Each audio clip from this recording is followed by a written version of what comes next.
Good morning সবাইকে। দেখো ভাই, আজকে কলকাতার আবহাওয়া জানো না ভাই? কলকাতার আবহাওয়া যে মানে চেঞ্জের পর চেঞ্জ হয়ে যাচ্ছে।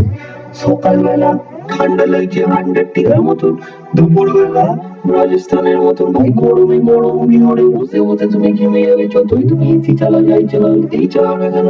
রাত্রেবেলা কাল বৈশাখীর মতন ঝড়ের মতন বৃষ্টি চলে আসছে, তাহলে তোমার এসি দেওয়ার কোনো দরকার পড়বে না, তুমি ওই কাপড় কম্বল গায়ে দিয়ে একদম ঘুমিয়ে পড়তে পারবে। আর দেখো, যারা কলকাতার শহরটা ঠিক মোটামুটি ভাবে ছিল না, অনেকে এরা চেনে, তাদেরকে বলি এটা হচ্ছে Park Street, Allen Park, burger market side.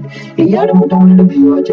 Turning ব্যাপার আমরা কাকে দেখতে পেলাম, কোরকে আর কোরগুলোর বলছি ওই কোরগুলোর উপর থেকে সিগন্যালটা হয়ে গেলাম। তাই যেটা বলছিলাম কে কে আইপিএল, তো আইপিএল আমাদের সাথে দুটো এখন আইপিএল পৌঁছতে মিলে এই তো কলকাতার মধ্যে ঝড় লেগে উঠে পড়েছে। যাই টিমগুলো হারছিল সেই টিমগুলো ফট করে যেতে শুরু করে দিয়েছে। এখন কে টপ ফোরে গিয়ে শেষ করে কিচ্ছু হয়ে যাচ্ছে না। যাদের উপর আশা ভরসা ছিল তারা আবার এখন নিচে চলে আসতে শুরু করে দিয়েছে, আর যাদের উপর কোনো আশা ভরসা ছিল না তারা এখন পড়ে যাওয়া শুরু করে দিয়েছে। তো এই আইপিএল এর একটা ঝড় হচ্ছে আইএসএল। এই আইএসএল এর একটা টিমের অনেক আশা ছিল ভাই। আইএসএল মানে দুটো টিমই সবথেকে ভালো, যেটা একটা ইস্ট বেঙ্গল বা মোহনবাগান ভাই। কিন্তু আমরা ভাবি ইস্ট বেঙ্গল এক নম্বর টিমের টপার হয়ে যাবে, কিন্তু আমার কাছে স্বপ্ন ভাই। আমি বুঝতেই পারছি না এটা কি করে সম্ভব।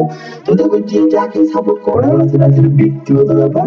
আর যারা মোহনবাগানকে সাপোর্ট করো কিংবা ইস্ট বেঙ্গল সাপোর্ট করো, অবশ্যই আমাকে বলে যাও কমেন্টে। তো এইটা নিয়ে আমি একদিন করে তোমার সাথে কথা বলবো। একটা বিল্ডিং দেখতে পাচ্ছ সবাই, জানো কি বিল্ডিং? যারা জানো আমাকে কমেন্ট করো।